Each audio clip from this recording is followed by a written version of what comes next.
Good morning and good afternoon to our audiences around the globe. You have tuned in to an IGB and ICE webinar organized as a follow-up to another one that we held back in November as part of the Sports Betting USA digital event. Back then, the people of the United States were electing their new president, and our esteemed panel of experts met to speculate a little bit on the possible scenarios and their impact on the world of gambling. We know quite a lot more today. Certainly, we know there is a new president sworn in yesterday, and we have invited the same group of experts plus one to rejoin and speculate a little bit more, but perhaps with more information now available on how the political scene, as it has emerged from the elections, might affect the regulatory landscape in the US. My name is Eva Bakun, and I am the Director of Industry Insight and Engagement for Clarion Gaming. And I will not be moderating this webinar, and more on the moderator shortly, although you will surely remember him from the November session. I'm here instead to welcome you on behalf of Clarion Gaming, and also to invite you to put your questions forward using the questions functionality part of this platform. I also wanted to let you know that this webinar is being recorded and will be available to you to listen to a little bit later, or also to share with your colleagues. In regards to the questions, we will be picking them up and putting them to our experts either throughout the webinar or at the end of the session. Right, before I hand over to the moderator, I wanted to let you know as well that although we have not been able to meet at any of our events last year, and still might struggle to do so for a few months, there's a lot of digital content across a variety of formats, including webinars, but also video productions, reports, articles, and a lot more that we're planning on the topics that will be discussed today. So do keep your eyes open for more communication coming on this your way shortly. That's it from me, and we can move now to the nitty-gritty portion of the session, which will be, as always, skillfully moderated by always informed Brendan Bassman from Global Market Advisors. Brendan, over to you. Thank you for the wonderful introduction and kind words. And I'm going to let each of our panelists introduce themselves. But as a quick intro, I'm Brendan Bassman, partner and director of government affairs with Global Market Advisors. And happy to have everybody back, plus one this time. And I'll let Brand introduce himself here in a second first. But obviously, a lot has happened since this group got together last November, right after the election. It's been a interesting few months. It's been an interesting week alone as things have happened at the federal level, but obviously with every state legislator meeting this year and a majority of those now in session, there's a lot to discuss. So with that, I'm going to turn it over to Brant first to introduce himself because he's the newest member of the band. Well, hey, sports fans, how are you? It's great to see so many good friends, so many folks that I've worked with over the years. I am brand new into my role as head of government affairs for the U.S. market for Sport Radar and a recovering legislator. So 2 weeks on the job here at Sport Radar and freshly out of office. And I know we'll be talking about it more, but very excited about the Michigan news starting tomorrow. Thanks, Brendan. Yeah, no problem. Hi, everyone. I'm Brianne Dora Shawal. It's a pleasure to be here. I'm sorry I couldn't be a part of this last go round. My daughter decided to make her arrival. So I'm thrilled to be here today and to join the discussion I was so excited about before. I am the Vice President of U.S. Policy and Strategic Development for Epic Risk Management. My specialty is in problem and responsible gambling policy. I look forward to a good discussion today. Stacy? Good morning, everyone. Stacy Stern, Government Affairs Director for FanDuel Group, and I'm excited to join this discussion again and to have the Honorable Brant Iden with as many hours as we spent working on Michigan legislation. It is very exciting to be on the precipice of the launch in Michigan. So great day to be here. Aisha? Hi, I'm Aisha Molina, the head of government affairs for MGM, and thank you all for reconvening this panel. Very excited to participate in the discussion. And last but not least, John, and maybe your dog. Hello, everyone. John Pappas here. Thanks for having me, Clarion and Brendan and the team. And I am founder CEO of Corridor Consulting. I've been involved in the internet gaming industry for the last 15 years. Very good. Well, let's get into the meat of things, and we'll start first at the federal level, since yesterday we went through the inauguration, but in the behind the scenes of everything that was happening on the steps of the Capitol, the First Circuit decided to finally issue their opinion on the Wire Act, which obviously there's been a lot of discussion off of that heading into this year with revelations of companies that may be now interested in sports betting and online. But John, maybe I'll kick it off with you a little bit. As we were talking yesterday, what does yesterday's ruling in the First Circuit mean for the Wire Act and potentially going forward? Well, the decision, I think, was expected. The lower courts had sustained the idea that the Wire Act is limited to sports wagering and doesn't impact kind of iGaming contests. Let me know if you're having trouble hearing me. I'm saying I have a bad internet connection on my end. I can turn my camera off, which may be better for everybody anyways. Okay, great. So, I don't think the decision was not unexpected. And quite frankly, I don't know if the overhanging litigation was really slowing down states. We had a state like Michigan pursue and pass internet gaming legislation ahead of this what we believe will be the ultimate final decision in this case. And so I'm not sure it was overhanging any states, but I think it provides some clarity. What it will do is maybe give operators some flexibility on where they can place their servers, which is a huge cost savings for them to not have to have redundant servers within states. So I think that's going to be something that is very practical. But I think ultimately maybe what it does do, and I don't think it's in the near term, but the longer term, is that it maybe puts more focus back on the federal government to re-examine the Wire Act in a meaningful way that makes it a more modern statute to fit today's gaming environment. Does anybody else from our esteemed panel? I know, Aisha, your offices are just down from the Capitol, and you guys have followed this issue extensively. But is there anybody else that wants to chime in, either yourself or any of our friends amongst all of us here? From my perspective, I think that the great thing is it puts to rest, finally, a debate that's been ongoing for more than a decade now, right? And this is an area where the more clarity it is, and I think we've all been involved in this policy space for so long that it's almost easy to forget how nascent it all is.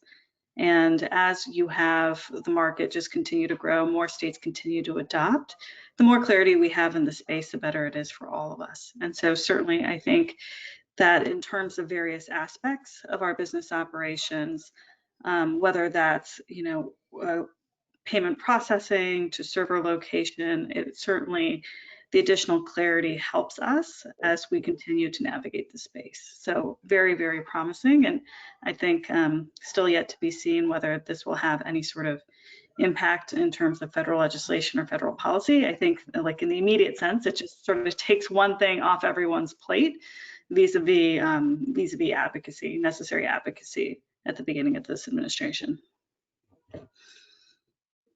Does anybody see any sort of, now that we're in a Biden administration, and obviously yesterday's ruling helped clarify, I think going forward, and obviously I don't believe anybody here, unless they contradict me on this, believes that the Biden administration is going to continue to pursue the litigation brought forward by the Trump administration.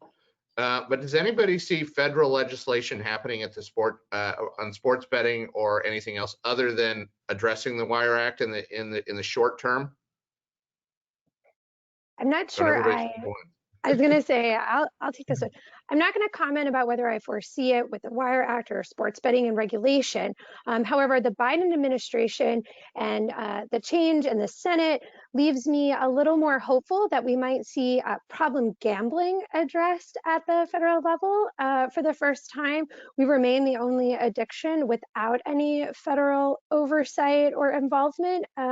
This change in the administration may be more opportunistic to have more open discussion for opportunities about where and how it's best applicable. So I don't think it's a sure thing, but I remain hopeful that we might see some better discourse around this.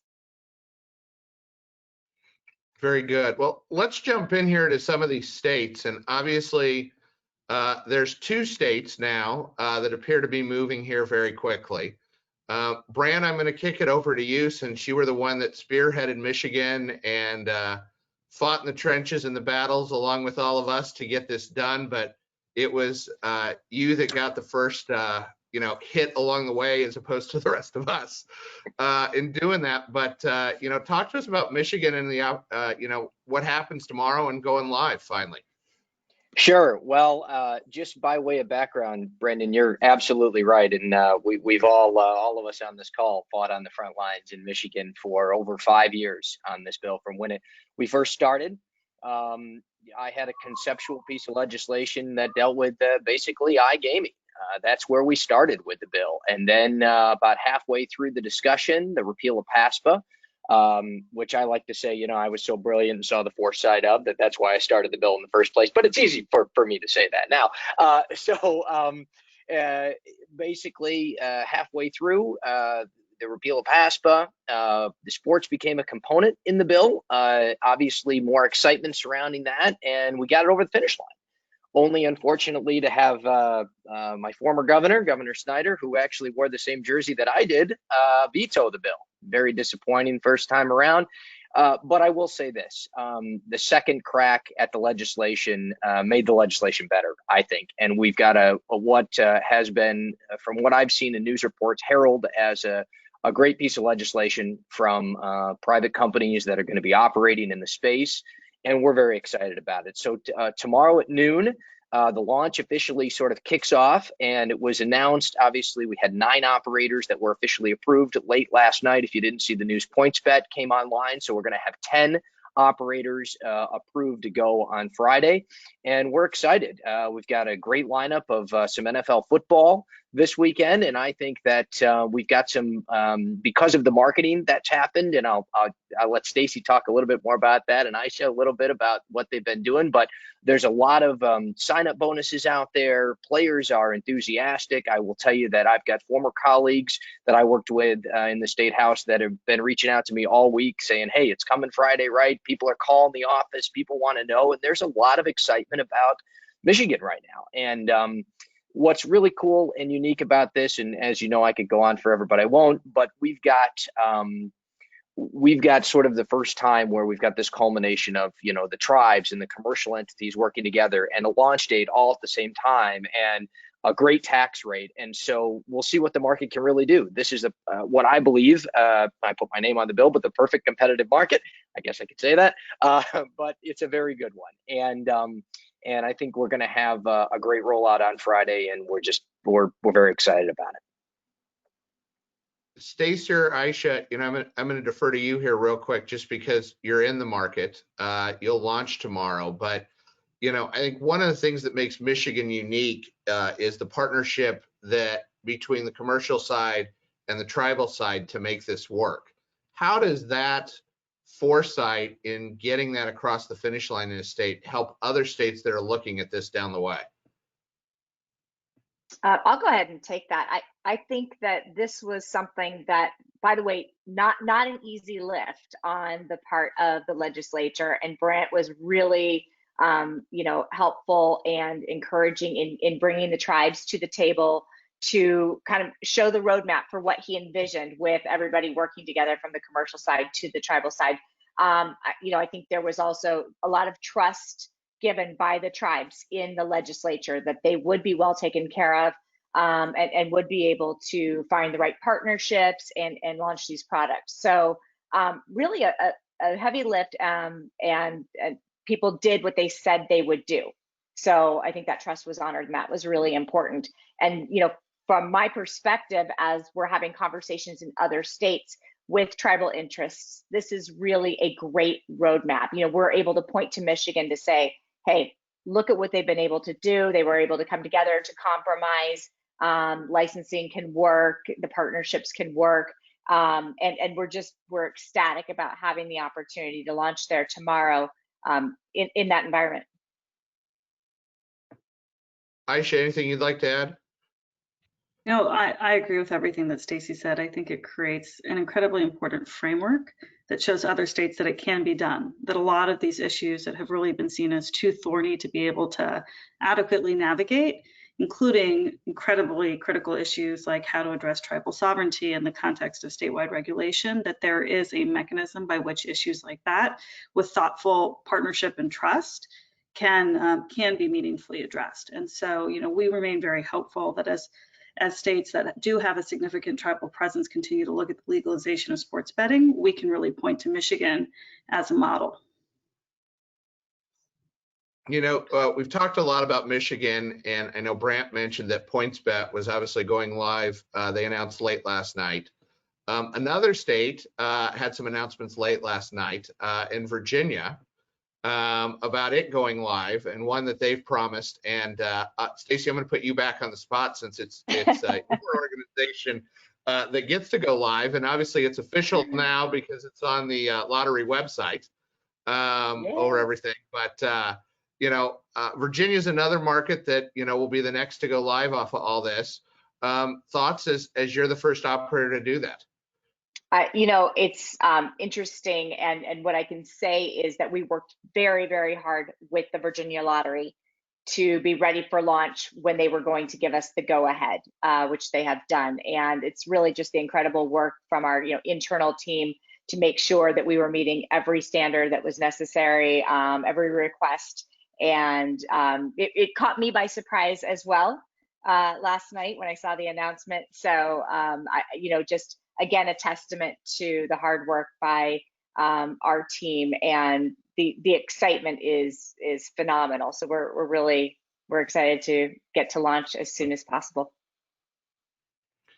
Brianne, I know you guys did a lot of lobbying in your former role, and you spent a lot of time down in Richmond. You know, how does a market like Virginia, and obviously, you know, there's probably another pass at this next session over some potential expansion of licenses, but from an RG perspective, you know, how is Virginia different than other markets that have legalized sports betting? Sure. Well, I mean, it wasn't just the legalization of sports betting with Virginia, right? We also took up iLottery. We took up a casino expansion. It was a monumental piece of legislation, and we went at it a few sessions. And I have to say, I'll always give credit where credit's due. And Virginia traditionally have been one of those 10 states that hadn't addressed problem or responsible gambling at all. And they really used this opportunity of expansion to examine what they had neglected, how they could remedy that, and how to really get everyone, all vested stakeholders at the table to address this. I mean, 2.5% from sports wagering is now going to go to the research, prevention, treatment, and recovery resources for problem gambling. There is this consumer protection bill of rights that was put into the legislation. You know, this is a topic at the forefront of discussion, and it's really been a wonderful thing to see. While I have the mic, so to speak, I also want to give credit to Brant and in Michigan, again, another piece of substantive legislation that made sure to address problem and responsible gambling and the foundational building blocks. Really, it's a wonderful thing to watch the legislation carry over to the regulation, carry over through to operation. We know harm can come for some, and everybody really has done their part in these two states. And I'm really proud to have been a part of it and to see what kind of change we can create for the people in those two states. So well done to both Michigan and Virginia. You know, obviously Michigan and Virginia have sort of paved the path for other states and shown different models and how stuff can be done. You know, let's focus our attention on those states that maybe need to expand, are going to expand, or are going to take sort of that second pass at it to do some further expansion. I think probably the most interesting conversation over the last couple of weeks is New York. Obviously, we've seen some activity in the legislative side. Governor Cuomo has his version of reality, if I can call it that. I think, John, I'm going to kick it over to you since you had a wonderful op-ed that I think the governor at least realized sports betting is important, but I don't think he realized the context of which it needed to happen. But let's start going down the path of some of these larger states and smaller states that may expand a little bit. And let's kick off with New York. And John, sort of what are your thoughts on New York as we look at the opportunity there? So you want to keep talking about Virginia, you said? Yeah, let's keep talking about Virginia. I will say that as you talk about expansion, Virginia, as you noted, is looking to already add additional entrants to the market by adjusting their law. What they call technical corrections is also allowing operators to allow wagers on certain events, changing their definition of amateur sports so that Olympic betting would be allowed. So Virginia is already, even before they've launched the market, the legislature is already thinking about how can they improve the market, and that's very encouraging. New York, I mean, where to begin? I think, 2 weeks ago, there was a lot of hope that when news reports came out that the governor had embraced mobile betting, but like they say, the devil is in the details. And it seems as if the governor's approach is a radical departure from what the legislature is pushing right now. And the irony, if you will, is that it took several years to get the legislature to recognize the value of a competitive model, multiple skins, and get everybody on the same page, not just the potential operators, but sports leagues, OTBs, venues, all the different stakeholders kind of came around and were supporting this piece of legislation. And now the governor comes in with his own ideas. Again, like I said, devil's in the details. The details are still kind of unclear. The governor has indicated many times throughout the last 2 weeks that more detail is coming, but whenever detail comes out, it's very narrow. It looks like he's intending on a market that is state-run, that maximizes revenue for the state, but how that actually works, what that actually looks like, is still unknown. And that might be a good thing as we think about moving forward. If the governor isn't coming in with a plan saying, this is what I want exactly, then maybe there is room for negotiation between the state lawmakers and the governor to kind of meet in the middle and find a way that both maximizes revenue and creates a competitive market, and is something that ultimately, as the governor said, I'm with the people. Well, the people want choice. That's something that's pretty much universal in every state. Consumers want choice and they benefit from choice.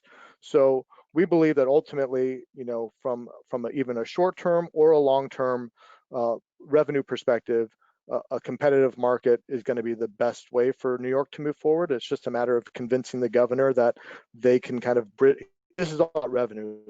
See, I maximize revenue. So got to show them how we maximize revenue through a competitive market. Simple as that. Brant, I think I'd like your opinion from a state legislator standpoint, because I think John brings up a lot of valid things. In New York, we're still waiting for a statewide study that was supposed to be released in June. Has supposedly been done since the end of June. The governor continues to say he's with the people, but I think the people in Michigan and Virginia and other states we're going to talk about are going to say competition works. Talk to me about, from a legislative standpoint, of trying to deal with a governor that, has a different view than where the body sits, which is obviously similar to what we're seeing in New York right now.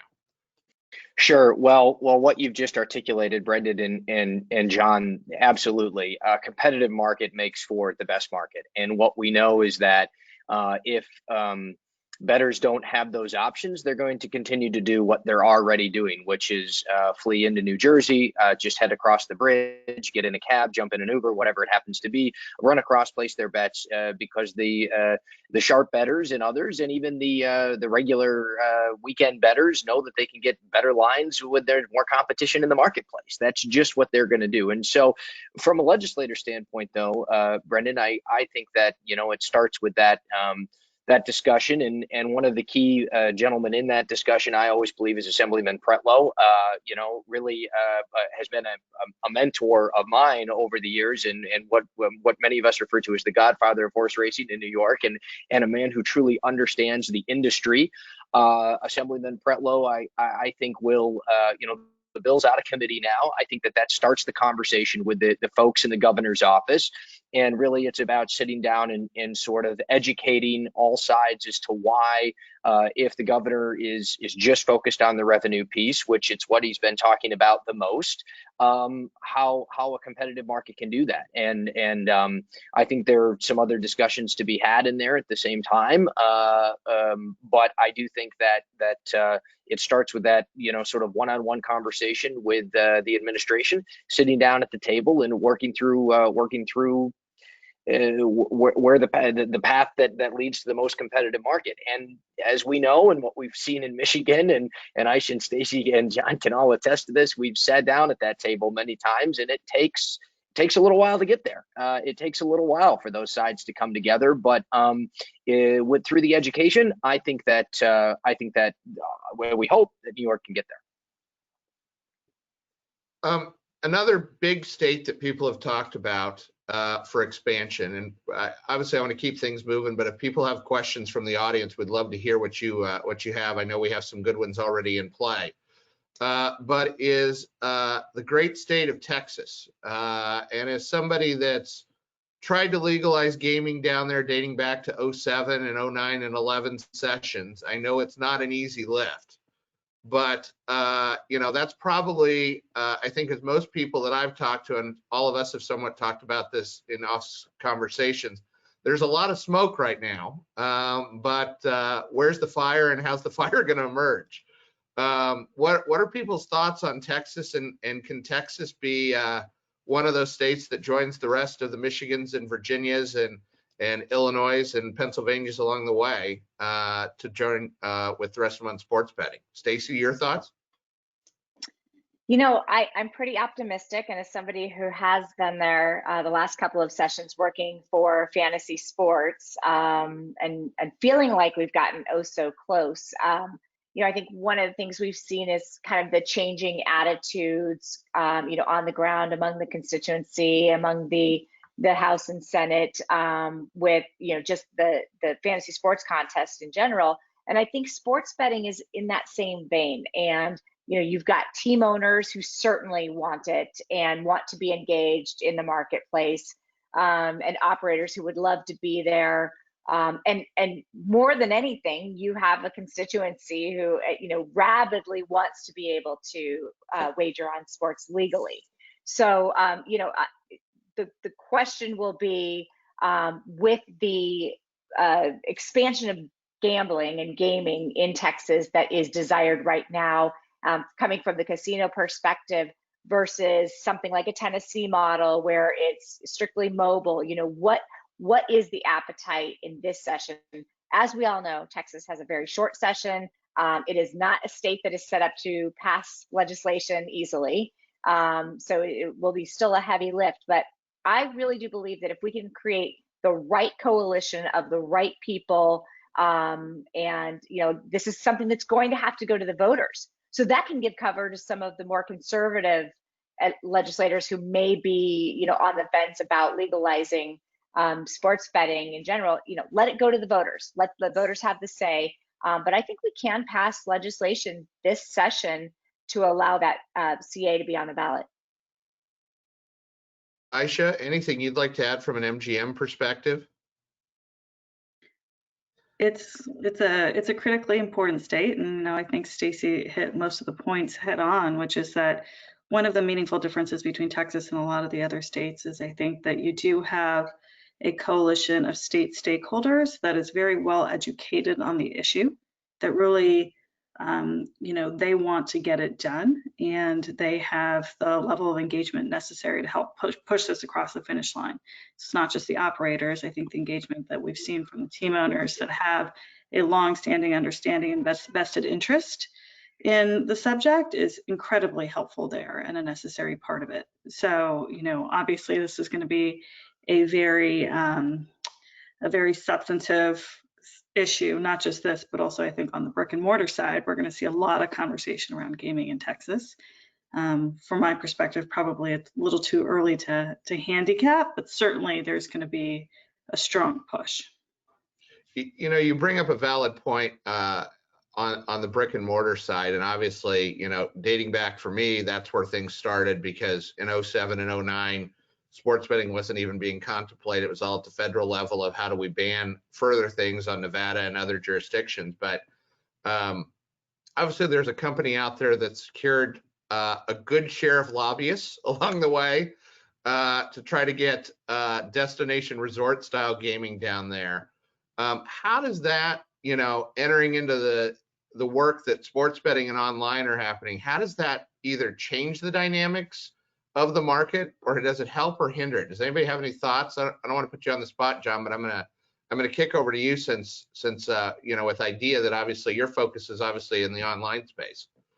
Yeah, it's kind of funny to think that we've gotten to a place that something that is online based gaming is actually a favorite versus a land-based expansion. But that's the reality, I think, in Texas.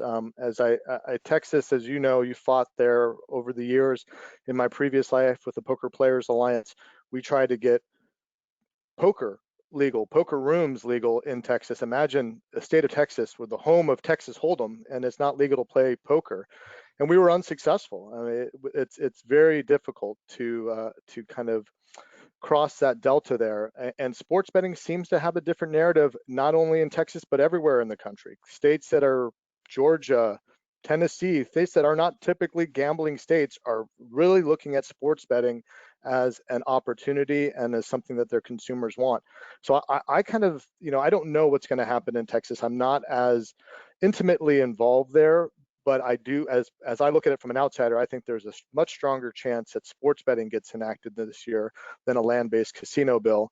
Not only because I think it's maybe a little simpler for lawmakers to embrace and endorse, but also because I think the revenue argument for land-based casinos isn't as dire now in Texas as it was, as maybe people thought it was at the end of last year. I think the CFO came out recently and kind of laid out the economic situation in Texas, which isn't as dire as some thought. So I think sports betting is interestingly enough, a form of online gaming may have a better chance than brick and mortar gaming in that state. You know, I think you're absolutely right. And obviously there's other states that came close at the end of last year. And Brianne, I'm going to defer to you off of Massachusetts, since that's your home state along the way. But obviously Massachusetts, Ohio, others didn't get across the finish line in 20. What are the prospects moving forward, and what do things look like in states like that going forward in 21 here? Well, I have to say, I think I'm more hopeful for Massachusetts than I am Ohio, and I'll get to that in a moment. I think where Massachusetts really went awry was sticking it in that economic development bill at the end. There was so much to be discussed. There were so many landmines within the bill in general. I just didn't see that it had the due diligence and hope to get it over the finish line. That being said, the appetite is strong. It has been strong. I think there's a lot of details to still be teased out, but I do remain hopeful we're going to see Massachusetts come to fruition in 2021.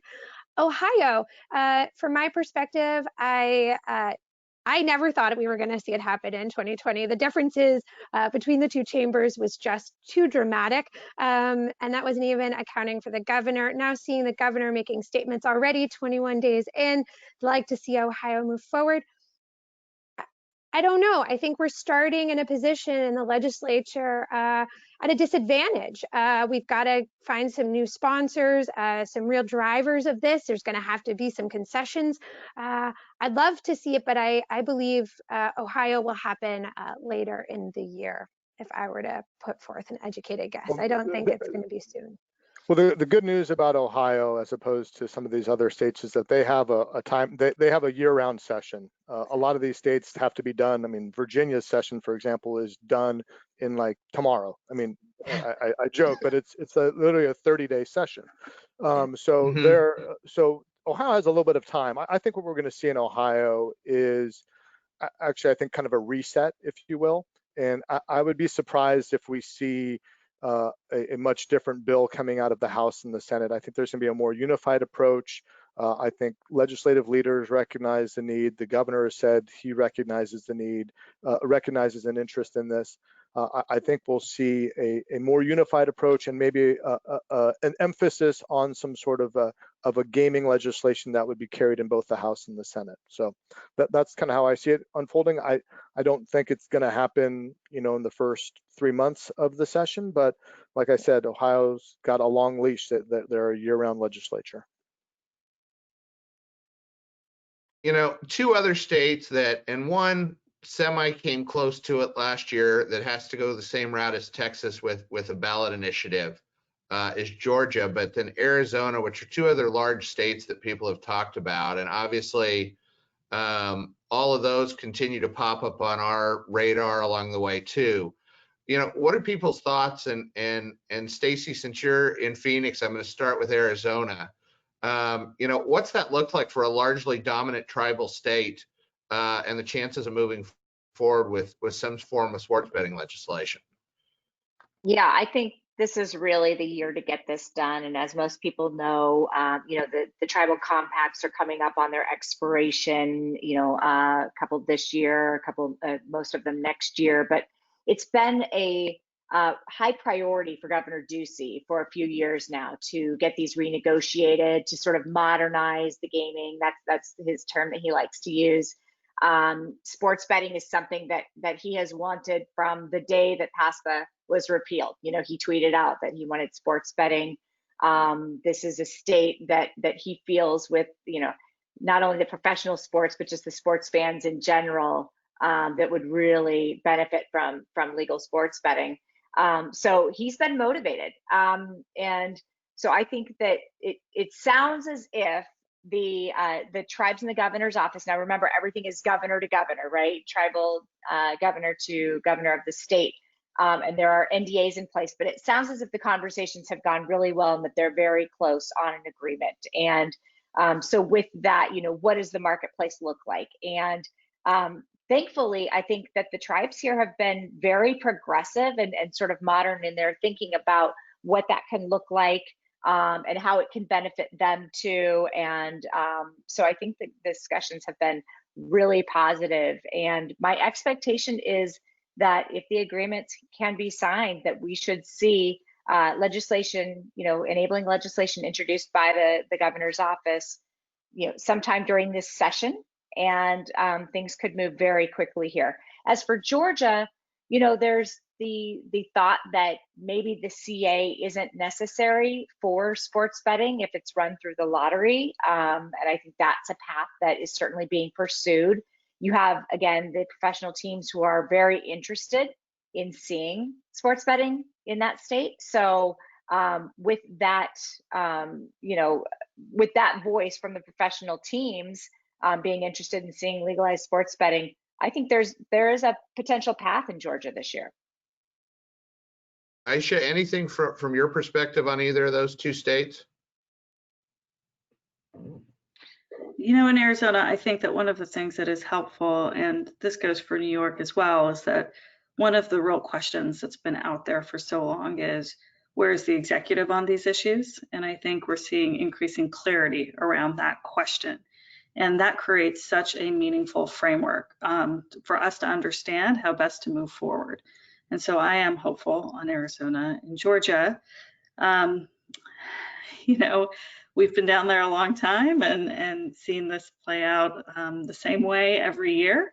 But hope springs eternal. So we'll be back at it, pushing again, trying to get across the finish line. With Georgia, and I go back, this is, what dates me again. As Brant said earlier, I need my AARP card. But we tried to get land-based back when I was on the operator side in Georgia years ago. How does the land sports betting or just sports betting conversation play into that? And Brant, I'm going to sort of defer to you as a legislator. If you're sitting there in a state like Georgia, and you have two options of, do you take the red pill of sports betting or you take the blue pill that has sports betting and casinos attached, and you may have to take this to ballot, which one do you take? Well, I tell you, I think you take the whole enchilada, and I think you're missing out on one big one, and that is iGaming as well. These governors, and it's so important. Aisha, you talked about this moments ago, which is we have to know where the executive is. You're right. That starts the discussion because we need to know if the bill's going to get signed. Coming from a guy who got a bill vetoed, I didn't start there. I learned the law. I learned my lesson the hard way. Right. I started with my colleagues, built that, and then we got the bill to the governor's desk, and literally at the end of the session, and the governor says, Bray never talked to me about this. I learned my lesson the hard way. And so I went back and started all over again. So the executive is very important. Now, to Brendan, to your question about what do you take, if you're going to go to the ballot, you take the whole thing and you tie that in with an executive that supports it, because executives right now are all talking about revenue. In this pandemic era, or in the post-pandemic era, or whatever we're entering into, which I certainly hope is the post-pandemic,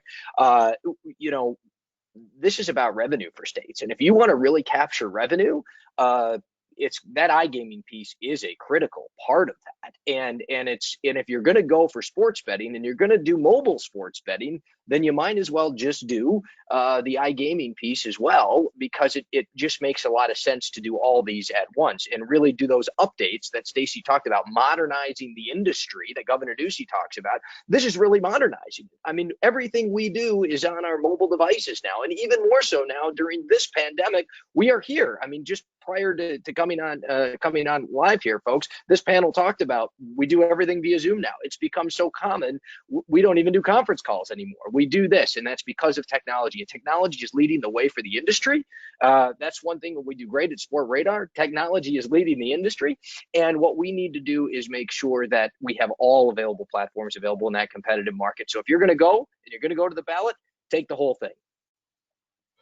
You know, we've got a lot of great questions in here. Before I go to them, I want to touch real quick on the ballot states that passed it this last cycle, those being South Dakota, Louisiana, Maryland, and Nebraska. What do we expect going into those now that it's technically legal, but there's no rules, there's no tax rate, there's no, framework? How do we see those four states, pushing forward over everything? I mean, some have some bills in place. I think some of us would agree that not all those bills are perfect bills, but some of it's the framework that they set up in the constitutional amendment to legalize it. But anybody have feelings on any of those states, and which ones fully jump in, or are there states that say, hey, I'm going to delay like Louisiana did with fantasy sports and took them a year to get the process done, and really it was the money that got them there at the end of June to get them across the finish line in that special session? And they still haven't launched fantasy sports yet. No, I know. No, they have not. No. We got the rules there. Well, I think a state like Maryland, and Aisha knows this probably better than anyone, they have a huge presence in the state of Maryland, a wonderful, really awesome casino there. And we, I think Maryland is going to be probably one of the leaders here. They, again, another short time frame legislature. They got to be done, I think, by the middle of April to get this done. In conversations I've had with legislators there, there's going to be some stakeholder meetings, some bills introduced. I expect action in the next couple months in Maryland. Louisiana is a state, their legislature doesn't go in until April. So I don't think, I think Louisiana's I think there's work being done now to get Louisiana to the right place. And Louisiana is interesting because all years prior, Louisiana was really focused on retail sports betting. I think now we're going to see, I have a hard time believing Louisiana pushes a bill that's retail only. I think there will have to be an online component to it. What that looks like, I'm not sure, but I think that's important. And then the other two states, South Dakota and Nebraska. That state, that flyover state I'm from. Yeah, I'm not as in tune as to what may be happening there. Well, I will tell you, just as background on those two states, bills have been introduced in both, largely focused on the existing facilities. Mobile obviously would love to be a component, but as you talk about Nebraska, the way the CA read was that it had to take place within a racetrack facility. and that's the way they're viewing it right now. So we'll have to see how that gets interpreted down the way, and similar as it relates to Deadwood up in South Dakota. But I will say I'm encouraged that my home state has finally jumped into the gaming world, and we'll see if they can get it right over the next couple of years as they launch. But we've got a little over 10 minutes left. I want to get to some of these questions that are in here.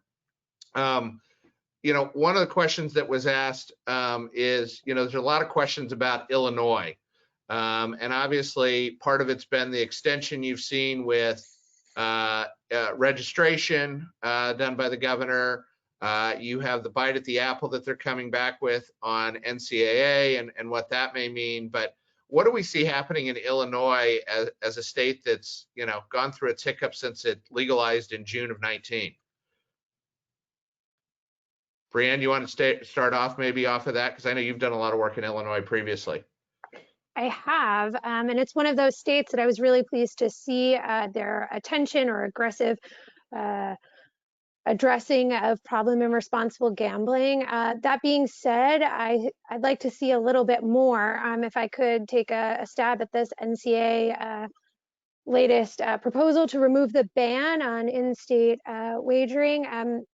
While this doesn't carry any excessive concerns around problem gambling, what it does do is it leaves the athletes in a little bit more of a vulnerable position.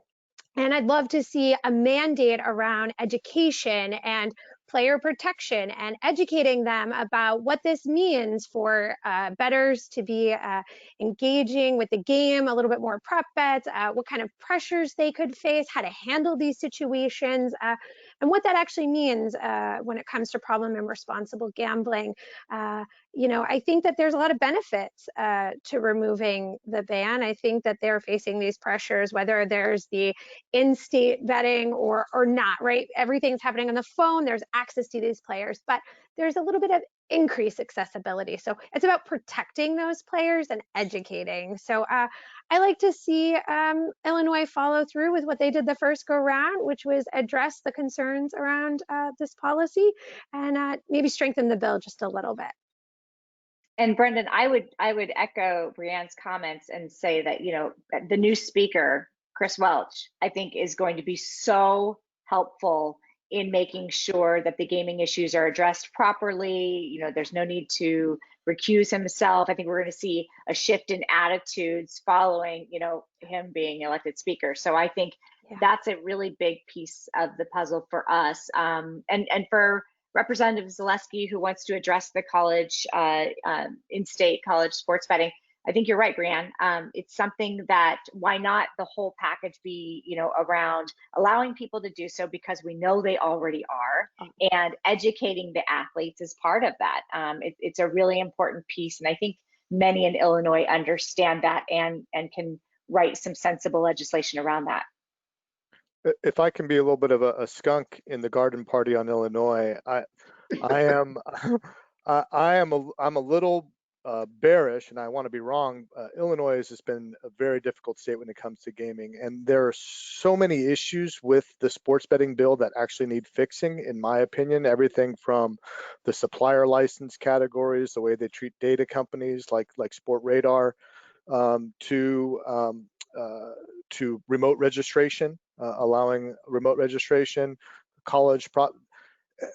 once you open that act up, boy, everybody's going to pile in and try to tinker here and there. And I feel like that is going to be difficult. I would love to see some wholesale changes addressed by this legislature. I don't know Chris Welch. I'd like to get to know him. I'm hopeful. Certainly Speaker Madigan kind of ruled with an iron fist, and gaming was not a priority of his. So I'm hopeful there because of that change. But I think we have to be realistic that when there's a lot of changes that need to happen in the Illinois law with respect to sports betting, and the more changes there are, probably makes it less likely that something gets done, believe it or not. But John, isn't that a good lesson then for the rest of the states to heed that advice, to be diligent and take your time with the bills? My concern is that revenue and the appetite to make up for the shortcomings due to the COVID budgets is going to have governors and legislators going full force and passing haphazard legislation that isn't considering all of these things. And then we have a bigger mess on our hands. We have to go back and reopen these bills. So I think that there's something to be said there about, well, yes, we want to see 2021 be fruitful and full of more gambling expansion. On the other hand, let's make sure we do this right, because what we could face on the back end could be twice as bad. Well, it's funny because I warned back in May on one of these panels, right, as the pandemic was starting, and I think there's a lot of, I wouldn't say hope, but a lot of awareness that, hey, maybe internet gaming could be something that states turn to because of casino closures, because of the need for revenue. And I warned them that let's be careful what we wish for. We got to be realistic, because what you don't want is lawmakers to see this as a cash grab. Right. And quite frankly, I think we're seeing that in New York, right? The governor has come around to mobile sports betting, but he's only saying this not because it's good policy, not because it's about consumer protection, not because it's about creating an industry that can thrive in the state. It's about how much money can I extract from this product to fill my budget hole. And so as an industry, I think it's something we have to be very aware of. Yeah, we saw that in Virginia with the skill-based games, right? It was positioned to be banned, and then it was legalized at the 11th hour, and now we're going back to address that once again for an extension. I definitely think there's a real fear here that we have to consider. Well, and all of you bring up good points that are a good segue into one of the next questions, which talks about Indiana and Mississippi. And obviously, Indiana may or may not be the only state that we actually see iGaming move forward. Mississippi has not only the talk of going mobile finally with sports betting, but obviously they've got the VGT bill and other things out there along the way. You know, what do people see for prospects in those two states? I'm worried about Indiana with iGaming. I think I was a lot more optimistic before the investigation into Spectacle, and I really worry that that is draining some of the opportunity for iGaming. Not to say that we won't continue to work with the members and push, but I just have concerns about the Gaming Commission really spending cycles on that. Yeah, I did a briefing with about 20 some lawmakers, and Brendan, thank you for helping me put some charts together to demonstrate kind of how iGaming could be additive to their state budget there. And I think there's an interest there, but there is this kind of overhanging issue, and we kind of saw this play out a little bit in Ohio, and that really stalled things. Tangentially, there was an issue with the speaker who was indicted, and sports betting was somehow tangentially related, and lawmakers just kind of turn off at that point. And so I think there's a lot of noise that we have to overcome in a state like Indiana, but we're not giving up on there. We think that's, as we look at the map, Indiana is the most likely state to embrace iGaming in 2021, in my opinion. Yeah. No, I think in Mississippi, the challenge there is in some ways the same one that we're facing in Louisiana, which is the door is open. And I think the challenge is industry alignment, right? Getting everyone to agree on sort of the big picture and pushing in the same direction. And I think if we can accomplish that, we have a really good chance in Mississippi at getting something meaningful done on mobile, which is, I mean, a surprising movement from where we were even just, a year ago. So I remain hopeful that we will be able to achieve that and we can get something across the finish line. I've got one more question here before we go to our finale, because we've got about 4 or 5 minutes left.